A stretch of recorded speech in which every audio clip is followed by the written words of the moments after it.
Voilà, c'est parti.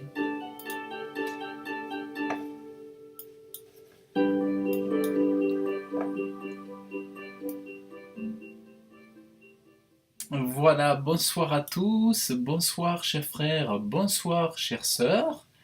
Que Dieu vous bénisse. Alors, j'enregistre l'enseignement pour le diffuser sur la chaîne YouTube. Voilà, comme ça, bien, ça permet à d'autres personnes qui n'ont pas YouTube de pouvoir voir l'enseignement. Et donc voilà. Alors ben, j'espère que vous avez passé une bonne journée. Ici, dans le sud de la France, le soleil est là, la chaleur est là. Demain, nous sommes le premier jour du printemps, le 21 juin 2018. Et il a fait vraiment une journée magnifique et aussi très chaude. Moi, je me rappelle que il y a des écrits bibliques qui expliquent qu'en fait, euh, on peut à la fois toujours être satisfait ou plutôt toujours être insatisfait. Et sur la Terre, chaque jour, à chaque saison, on peut être satisfait ou insatisfait. Et en fait, Dieu a conçu l'univers, il y a des lois climatiques, il y a des lois que Dieu a décidées. Et dans chaque loi, en réalité, même si l'homme dit que c'est super et tout, c'est super le soleil, on entend dire les gens c'est super le soleil, c'est super et tout, mais en réalité, beaucoup de gens souffrent aussi de la chaleur, et la chaleur peut être très oppressante à de nombreux âges. Donc il y a des choses qu'on ne savoure pas par rapport au temps, par rapport aux saisons, il y a des choses qu'on ne savoure pas, qu'on ne dit pas, mais en réalité qui sont difficiles à supporter. Moi, je vois aujourd'hui, bon, j'étais dans mon démarchage commercial, j'ai beau aimer le soleil, le grand ciel bleu et tout, mais quand il fait une chaleur comme ça, on est presque, je dirais pas paralysé, mais on est vraiment mal à l'aise pour travailler parce qu'il fait extrêmement chaud. Et donc voilà. Mais en fait, on lit dans des écrits bibliques que chaque moment, chaque saison sur la Terre est une épreuve. Le froid, c'est une épreuve. Tout est fait pour éprouver l'homme. Il y a plein de choses sur Terre qui sont faites pour éprouver l'homme. Le froid éprouve l'homme, la chaleur éprouve l'homme et la résistance de l'homme. Donc en fait, c'est à nous, à chacun, de puiser, ben, nous en tant qu'enfants de Dieu, de puiser dans Dieu pour que le soleil ne nous brûle pas et que le froid ne nous soit pas pesant et que la chaleur ne nous brûle pas. Et il y a un verset dans la Bible comme ça où Dieu dit, si tu as la foi, le soleil ne te frappera pas, ni le soleil ni la lune, Dieu te protégera. Donc en fait, voilà. Alors aujourd'hui, donc je vais vous faire un petit témoignage. J'étais dans mon démarchage commercial et donc pour chercher des clients pour mon entreprise. Mon entreprise est toute jeune puisque j'ai commencé il n'y a pas très longtemps.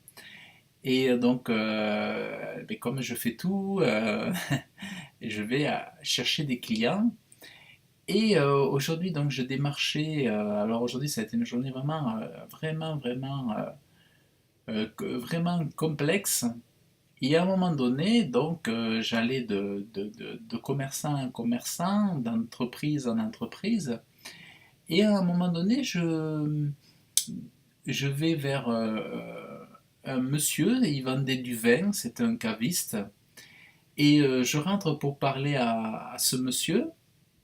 Et en fait, je vois qu'il ne pouvait pas me parler, il était bloqué au niveau de, il était bloqué, je ne pouvais pas l'entendre me parler correctement. Il m'a dit, ben, il m'a fait comprendre en fait qu'il avait eu un problème à force de soulever du poids, à force de porter des choses lourdes, il s'était fait mal. Alors je ne sais pas, un endroit du corps et tout ça, et il ne pouvait plus parler. Il était bloqué et il souffrait énormément. Je l'ai vu à son visage.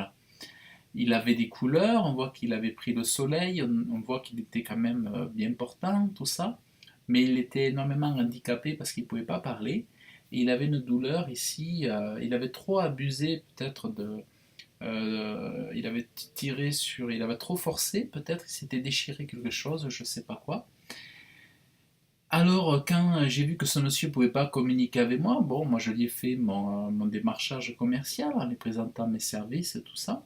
Et je lui ai dit, bon, mais monsieur, je vous laisse ma carte, je ne vais pas vous déranger davantage, vu que vous ne pouvez pas parler. Je vais vous laisser tranquille, je ne vais pas vous faire forcer. Et donc, j'allais quitter ce monsieur, et puis je me suis dit, mais, je vais lui demander quelque chose. Et je lui ai dit, en fait, voilà, monsieur, moi, je suis croyant, je sais pas comment je lui ai dit d'ailleurs, mais je lui ai dit que voilà, moi, depuis que je crois en Dieu, Dieu guérit toutes mes maladies, et que il s'occupe de ma guérison, et il suffit pour cela que je le demande. Dieu n'est pas simplement un Dieu pour la mort, mais il est un Dieu pour la vie, et il est un Dieu présent pour nos besoins de chaque jour. Et je lui ai expliqué comment pour moi ça fonctionnait. Et j'ai dit, si vous voulez, je prends vos mains et je vais prier pour vous. Et il m'a regardé, le monsieur très surpris. Et donc je me suis approché, il m'a fait un signe de la tête, pourquoi pas, après tout, il s'est dit, ben, qu'est-ce que je risque. Donc j'ai pris ses mains, j'ai serré ses mains, donc, et là j'ai levé la tête et j'ai prié. Le monsieur a baissé sa tête aussi, j'ai vu qu'il avait baissé sa tête.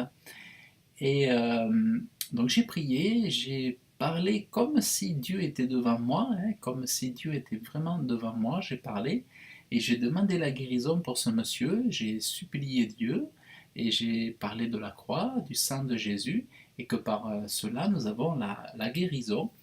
Et j'ai remis cet homme à Dieu pour dire à Dieu qu'il se manifeste dans la vie de cet homme pour que la foi puisse être, la foi, le canal de la foi puisse naître en même temps de par cette guérison dans la vie de cet homme.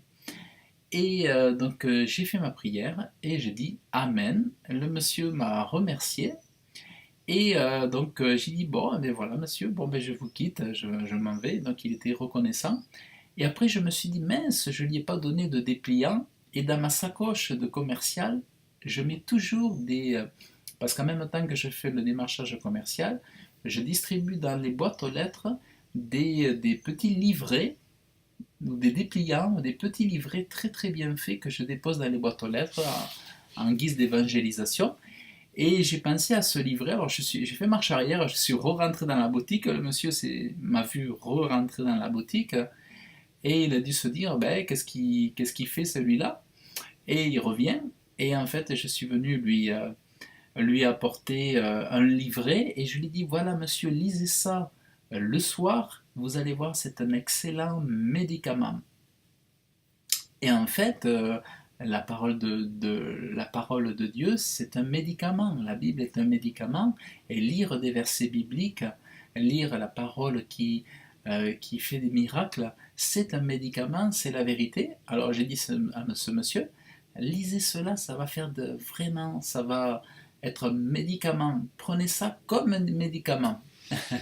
Donc voilà, et j'ai fait cette démarche-là, et je suis parti, il m'a dit merci. Et quand on peut faire ça en France, moi je dis quand on peut faire ça en France, vous voyez, tout en travaillant, eh bien, j'étais heureux parce que finalement j'ai pu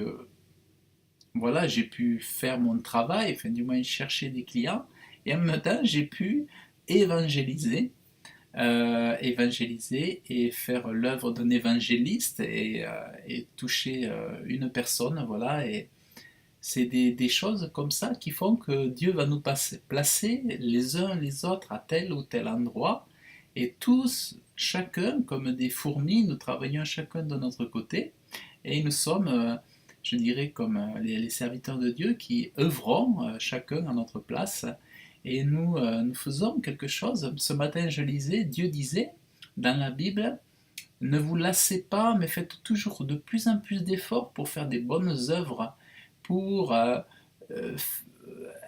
insistez à faire des bonnes œuvres, pensez-y, prenez les situations, en fait, voilà, faites que déclenchez les situations, faites ce que vous pouvez pour vraiment faire des bonnes œuvres, parce qu'en gros, c'est à cela que vous êtes appelés. Et faire les bonnes œuvres, c'est voilà, c'est faire donner le message, euh, parler de la part de Dieu, montrer que nous sommes des enfants de Dieu, être un témoignage. Et ça, c'est vraiment excellent. Et je remercie Dieu de m'avoir donné ce cœur-là spontanément. J'ai eu ce cœur-là vraiment de prier pour cet homme, un cœur de compassion. Et ça, c'est merveilleux parce que ça, c'est un don. La fois où vous recevez ce cœur, enfin, quand ça doit vous arriver aussi, mais quand vous avez ce désir comme ça de faire du bien à la personne, ça, c'est un don de Dieu. Ça ne vient pas de nous, ça, c'est impossible à l'homme. Et quand vous sentez ce désir comme ça de trouver une solution et que vous avez la solution pour cet homme et que vous voulez la partager, ça, c'est vraiment un don de Dieu, quoi. Tout don céleste descend d'en haut du Père des Lumières, comme dira Jacques. Mais c'est merveilleux. Et quoi de plus beau finalement que de pouvoir manifester sa foi au grand jour? Combien diront en mourant ou aux portes de la mort, mais pourquoi est-ce qu'on ne m'a pas parlé de Dieu avant? Il y a plein de gens certainement aujourd'hui ou maintenant et c'est trop tard, on dû se dire, mais pourquoi on m'a jamais parlé de Dieu? Pourquoi un tel m'a jamais parlé? Pourquoi on m'a jamais dit? Alors finalement, pour pas, comment dire, s'accuser un jour, ben finalement, le mieux, c'est de pouvoir vivre ce genre de situation le plus souvent possible. Donc vraiment, ça c'est merveilleux. Et c'est pas, d'ailleurs, c'est pas éloigné de notre thématique de ce soir, qui est comment être énergique et plein de robustesse avec Dieu. Parce que finalement, si vous êtes bien disposé et que vous êtes dans une dynamique de vie, vous serez aussi dans une dynamique spirituelle pour faire du bien à votre prochain. Si vous êtes bien disposé, si vous avez vraiment une énergie, je dirais une énergie nourrie par l'amour de Dieu, nourrie par la vie du Saint-Esprit, eh bien, il y aura vraiment ces étincelles-là qui pourront toucher les gens. Euh, donc ça c'est vraiment hyper important. Et en fait, alors pourquoi moi je trouve que ce sujet est important? Parce que plus on va manifester de l'énergie, plus on va pouvoir avoir de fruits, de produire de fruits dans les divers domaines de notre vie. Alors, que ce soit professionnel, que ce soit euh, au niveau du ministère, on peut servir Dieu de plusieurs façons. On ne sert pas Dieu uniquement quand on est pasteur, on sert Dieu aussi quand on travaille. Quand on travaille, moi je l'ai vu, j'ai travaillé pendant 7 ans dans une entreprise. Chaque jour, je servais Dieu dans mon entreprise. Déjà, chaque matin, je disais, je vais là-bas dans ce travail pour toi, Jésus, et je te sers à toi. Je ne vais pas servir un homme, je te sers à toi. Dans la réalité, on sert Dieu dans tout ce qu'on fait, dans tout notre travail. Et là où c'est intéressant, c'est que quand on sait qu'on le fait pour Jésus, on ne le fait pas de la même façon que si on le faisait pour les hommes. Parce que quand on a vraiment cette notion que ce qu'on fait, on le fait pour Jésus, on le fait mieux que si on devait le faire pour un homme. Moi, c'est évident. Quand j'ai travaillé, bon, quand j'étais salarié, euh, à partir du moment où je me suis dit, je ne fais pas ça pour cet homme, ou cette femme, ou ce patron, mais je le fais pour Jésus, je me suis mis à ne rien négliger. Dans la mesure où je me disais, je le fais pour Jésus, j'avais cessé de négliger des détails. Pour moi, c'était important que tous les détails soient réglés, soient soit bien géré, soit... Il fallait que tous les détails, parce que Jésus voit tout. Un patron, lui, on peut lui cacher des choses, mais dans la mesure où j'avais dit, je fais tout pour toi, et que toi, tu vois tout, pour moi, il fallait que ça soit parfait. Et en plus, on va voir que, si on réfléchit bien, un patron peut être très exigeant, mais l'avantage avec Jésus, c'est que si vous lui dites, je le fais pour toi, lui va vous donner la capacité de le faire dans l'excellence. C'est-à-dire, vous pouvez briller dans votre domaine, vous pouvez briller dans votre domaine parce qu'on a un Dieu d'excellence et que si vous vous engagez à faire ça pour Jésus et non pas pour un patron, vous allez briller dans ce que vous allez faire et vous allez réussir, vous allez faire la différence. Mais simplement se dire, quand je me lève, quand je vais à mon travail, je ne le fais pas pour un patron, je ne le fais pas pour un menteur, je ne le fais pas pour un avare, je le fais vraiment pour Jésus. Et c'est ça qui est intéressant, c'est que servir Dieu, c'est quand tu vas dans ton travail et puis que tu intercèdes pour les gens qui sont autour de toi. Tu es en train de servir Dieu. Tu es chez toi pendant que tu travailles et tu intercèdes pour ta famille, pour quelqu'un qui est malade, ou alors tu intercèdes pour qui est la paix dans l'entreprise, tu intercèdes pour ton patron, pour qu'il trouve le salut, tu intercèdes pour savoir à quel moment tu vas pouvoir lui offrir une Bible, à quel moment tu vas pouvoir parler de son salut à un employé, comment tu vas pouvoir réagir, comment interpeller une femme de ménage, par exemple, qui est musulmane, et tu vas intercéder, tu vas prier. Et en fait, moi je l'ai vu très souvent, c'est que sans être ministre en tant que pasteur ou apôtre ou prophète, tous les jours, j'allais servir Dieu et je témoignais auprès des étudiants. Je faisais tout pour toucher les stagiaires. Je leur faisais des petites enveloppes avec des enveloppes où je leur mettais un mot dedans en leur parlant de Jésus. Donc les stagiaires, je leur donnais des Bibles, des évangiles, j'allais les interpeller pour leur parler ouvertement, tout ça. Donc ce sont tout autant de ministères et tout autant de choses qui demandent effectivement d'être énergique et plein de robustesse avec Dieu.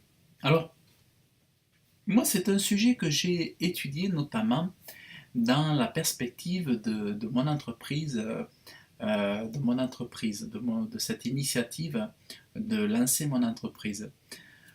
Euh, Devant Dieu, j'ai cherché du travail et puis bon, ben, les portes ne se sont pas ouvertes. Enfin, j'ai fait beaucoup d'entretiens et les portes ne s'ouvraient pas. Alors j'ai dit plutôt que de perdre mon temps, je vais lancer mon entreprise.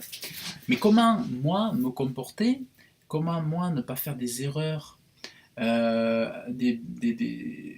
ne pas faire de l'ingérence afin je voulais vraiment savoir bien gérer mon emploi du temps, gérer mon énergie, gérer les finances, gérer mon corps, gérer voilà l'emploi du temps. J'avais vraiment besoin de tout savoir gérer, mais je savais que pour réussir, on a besoin d'être en bonne santé, mais on a aussi besoin d'avoir de l'énergie et je dirais de la vitalité, d'être robuste, costaud, quoi. C'est vrai que, parce qu'en fait, il y a tellement de choses, tellement de facteurs. Euh, Autant ça peut être simple finalement d'être salarié, puisque bon, on a quelqu'un qui nous dicte ce qu'il faut faire chaque jour. Ça peut être relativement simple d'être salarié. Mais quand on veut, à notre époque, monter une entreprise, ça s'avère être un gros challenge et on a besoin énormément d'énergie, de robustesse. Et là, Dieu a la réponse, Dieu donne vraiment des enseignements très riches dans sa parole sur ce sujet. Et même plus loin que ça, on voit une chose, c'est que la nécessité d'être robuste est éclatante pour obtenir la richesse ou le succès dans son entreprise. Donc ça veut dire quoi? C'est que si ce que tu fais, quoi que tu fasses, si tu le fais en étant énergique et en étant dans cette robustesse, en étant robuste, dans ce que tu feras, tu auras le succès. Mais c'est dans la mesure où tu as cette énergie et cette vitalité. Et le succès sera là, la richesse sera là. Prenons exemple le proverbe 11, chapitre 11, verset 16. Alors il est écrit, les hommes robustes obtiennent des richesses. Tu vois comment c'est éclatant. C'est les hommes robustes qui obtiennent des richesses. C'est pas les hommes en général. C'est pas tous les hommes obtiennent des richesses. Dieu nous donne un détail. Les hommes robustes. Donc tu vois, des fois on dit si tu veux la richesse, mais des fois on ne nous explique pas ce détail, mais ce détail c'est que c'est rentrer dans cette énergie, dans cette force pour obtenir la richesse, autrement dit pour obtenir la victoire. La victoire, si tu rentres des contrats, si tu rentres des nouveaux clients, si tu dégotes, si tu réussis dans les missions qui te sont confiées et que tu fais la différence, ben tu es béni, tu es béni. Et dans une autre version de la Bible, au lieu de dire les hommes robustes, au lieu de dire ça, d'autres versions diront les hommes énergiques. C'est pour ça que j'ai mis énergique. Donc en fait, énergique et robuste, c'est un synonyme en fait selon les époques. Et énergique et robuste, c'est vraiment ce dont a besoin l'enfant de Dieu pour réussir. Et on voit très bien, c'est valable pour tout, que ce soit même pour l'évangélisation, ça manifeste une dynamique. Quelqu'un qui va pas être décidé pour Jésus, qui va être tout fade, sans enthousiasme, sans désir, sans émotion, sans compassion, sans un zèle, pour parler en termes bibliques, sans un zèle, ben les gens ne vont pas être touchés par le témoignage. Mais là où il va y avoir une énergie, vraiment quelque chose qui va toucher les gens, ils vont se dire mais qu'est-ce qu'il a, quelque chose, il fait la différence celui-là. Et d'une façon ou d'une autre, que ce soit de toute façon par notre comportement et par la grâce de Dieu, de toute façon tout ça c'est un ensemble. Euh, tout nous vient du ciel, tout nous vient de Dieu, et, euh, et c'est cela qu'il faut vraiment demander, c'est vraiment important de le demander. Et les hommes robustes, et dans la version Darby, alors on voit bien que robuste, énergique et fort, c'est la même chose. C'est la même chose. Donc c'est ça qui est vraiment très très intéressant. Donc, finalement, on peut dire vraiment quelque chose de très clair.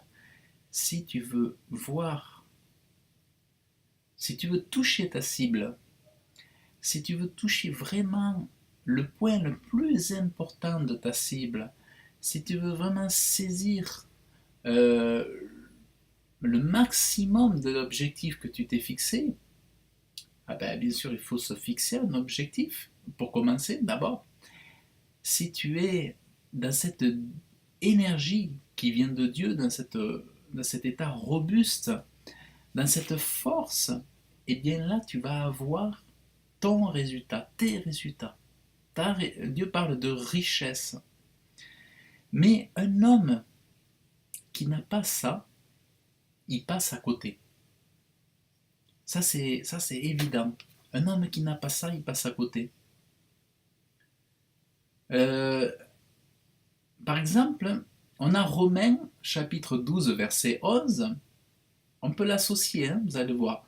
ayez de l'empressement et non de la paresse.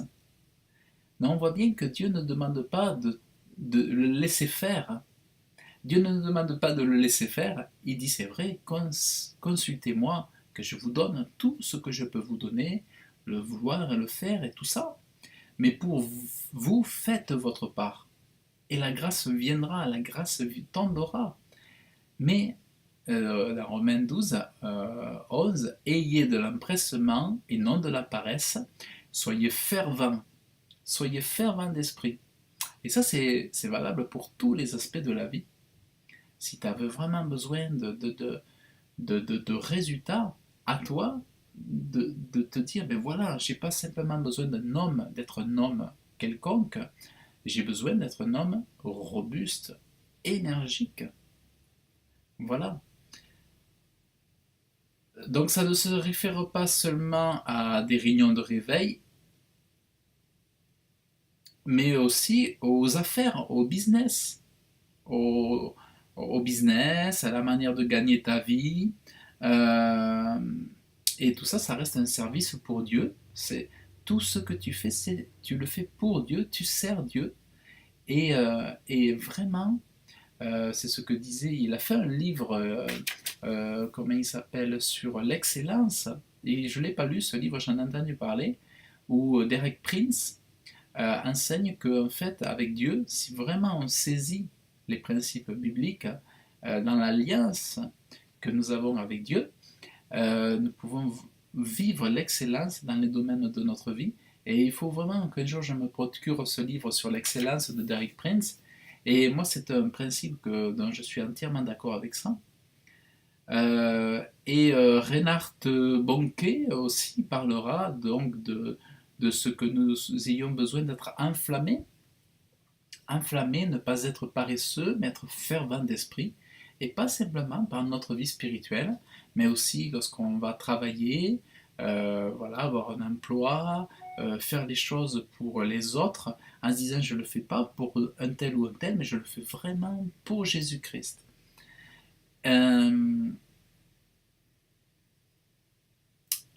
y a un proverbe, chapitre 21, verset 5, qui dit les pensées de l'homme diligent le conduisent à l'abondance. Donc, abondance, richesse appartiennent à l'homme diligent. Diligent, ça vient de diligence, comme dans les films de cow-boy et le Far West. La diligence, elle allait vite, elle était rapide. Et un homme diligent, c'est un homme qui est rapide, qui est dynamique. Et l'homme dynamique, dans sa conduite, c'est celui qui va avoir des résultats. Là où il y a de la mollesse, il y aura des très petits résultats, mais là où il y a de la dynamique, là où il y a de la diligence, pour référer à ce système de diligence du Far West, et bien là il y a de l'abondance et de la richesse. Donc ça c'est vraiment très très intéressant. On peut lire ça dans Proverbe chapitre 21 verset 5. Euh, donc ça c'est un des faits qui sont tellement clairs. Il est dit dans le Proverbe chapitre 10 verset 14, bon, et par rapport à ça, le contraire c'est la paresse. La main paresseuse appauvrit, mais la main des diligents, on retrouve la diligence, mais la main des diligents enrichit. Alors souvent on se dit mais pourquoi lui il est riche, pourquoi lui il réussit? Mais tout simplement parce que lui il met davantage d'enthousiasme, il met davantage d'énergie, peut-être dans l'évangélisation, peut-être dans le service pour Dieu, peut-être dans la passion des âmes, peut-être dans comment il s'y prend pour réussir son entreprise, comment il est enthousiaste à obéir, à servir Dieu en donnant sa dîme, en, en faisant des offrandes, en priant, en passant du temps dans le jeûne, dans la méditation de la parole de Dieu. On va voir des hommes qui vont évoluer, qui vont grandir dans la foi, et d'autres vont pas avancer, mais tout est une question aussi de diligence, et ils s'enrichissent parce qu'ils se font violence. J'ai fait un enseignement sur la violence qui était très intéressant, vous le trouvez sur ma page Facebook. Sur la violence, c'était vraiment intéressant, où j'ai justement souligné ce fait. Et ça, c'est vraiment en rapport avec ça.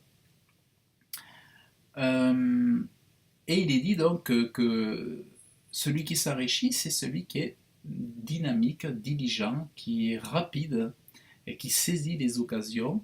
Et surtout, ne pas s'endormir, même si on passe du temps dans la prière, même si on est enfant de Dieu, ne pas s'amollir. Ne pas s'amollir, c'est pas parce qu'on est spirituel que voilà, il faut s'amollir. Au contraire, se fortifier. Se fortifier, se rendre robuste dans la présence de Dieu, ça c'est vraiment très très important. Euh, il est écrit aussi quelque part, la main des diligents dominera.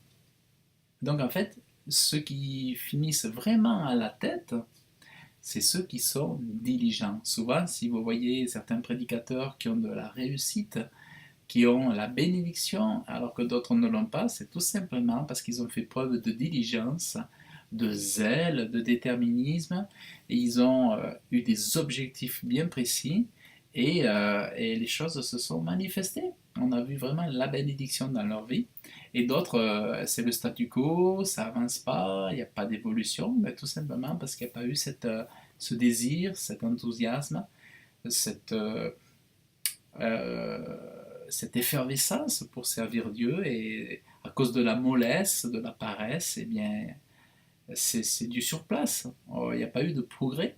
Ça, c'est vrai qu'il peut y avoir des vies chrétiennes aussi où il n'y a pas vraiment de progrès, il n'y a pas vraiment d'évolution. Et ça arrive, je crois, très souvent. Donc, euh, donc il faut une certaine, beaucoup de robustesse aussi, d'énergie pour aller de progrès en progrès, d'étape en étape, et pour vraiment vivre cette croissance spirituelle. Ça, c'est vraiment évident. Euh, tuc, tuc, tuc, tuc, tuc. Donc, ben, ça, c'est des points que je voulais partager dans cet enseignement. Donc, il y a beaucoup de versets dans la Bible. Il y a beaucoup de versets dans la Bible qui sont riches sur ce sujet-là. Euh, et je vous relis le Proverbe 21, verset 5. Les pensées de l'homme diligent le conduisent à l'abondance, mais tout étourdi tombe dans l'indigence, dans la pauvreté. Celui qui est étourdi, qui est faible, bon, voilà, il est paresseux, bon, eh ben, lui, il tombe dans la pauvreté. Mais celui qui est diligent, déterminé, celui qui se comporte vraiment avec de l'énergie, et ça, Dieu nous donne tout ça. Et donc, aussi, l'idée, c'est de faire un plan, d'avoir une vision. Un peuple sans vision périt, mais un peuple qui a la vision, qui a des objectifs, il ne va pas périr. Alors, c'est important d'avoir des objectifs pour que justement cette diligence et cette abondance puissent être au rendez-vous. Euh, alors après, par rapport à ça, en parallèle, on peut lire des choses qui sont très très similaires. Veillez, soyez fermes en la foi, portez-vous vaillamment, portez-vous vaillamment et fortifiez-vous. Donc on parle vraiment d'être vaillant, d'être fort, d'être ferme. Donc en fait, que ce soit homme ou femme, hein, que ce soit homme ou femme, la Bible nous apprend à nous porter vaillamment, à être vraiment solide. Pas être tremblotant, à vaciller sous prétexte d'une foi, de notre foi, mais d'être ferme, bien enraciné, bien solide. Si les autres ont les pieds bien ancrés dans le sol, dans la terre, eh bien nous plus encore, nous devons être, c'est vrai, la tête dans le ciel, déjà au paradis, le cœur dans le ciel, mais nous devons être plus que tous, plus que jamais, robustes, afin de justement pouvoir être une bénédiction pour les autres.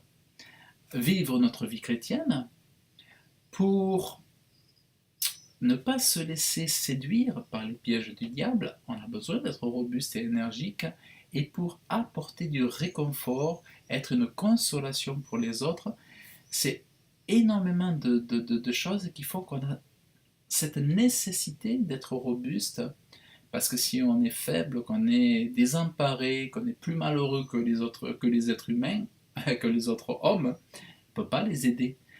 Si nous avons cette énergie et cette robustesse, cette force mentale aussi, je dirais, eh bien nous sommes une bénédiction pour les autres et nous leur apportons la prière, leur apportons la parole de la bonne nouvelle et nous sommes vraiment, vraiment importants pour les hommes sur cette terre. Et plus on aura d'énergie, plus on sera robuste, plus Dieu nous donnera d'opportunités pour être un témoignage vivant et surtout un témoignage efficace. Voilà, chers frères et sœurs,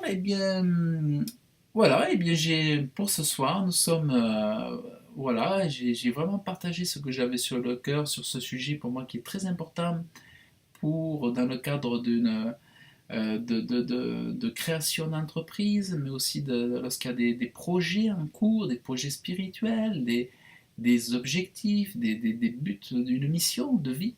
Tout ça, c'est des choses vraiment très très importantes que je voulais partager et que j'ai fait, et voilà, donc j'espère vraiment que cela va vous rester ancré dans votre cœur, que cela va rester accroché au fond de vous, et que vous puissiez en tirer bénéfice et que des choses se soient débloquées et que ce soit vraiment pour vous une révélation et que vous sachiez que il suffit de demander à Dieu. Dans l'épître de Jacques, il est dit: demandez à Dieu la sagesse, il vous donnera la sagesse si vous ne doutez pas.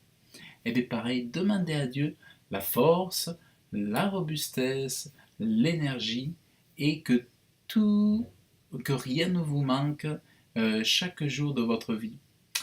Voilà donc, chers frères et chères sœurs, je vous remercie de votre écoute et je vous dis donc à très bientôt pour une prochaine fois, un prochain enseignement. Voilà, allez, que Dieu vous bénisse abondamment et à très bientôt.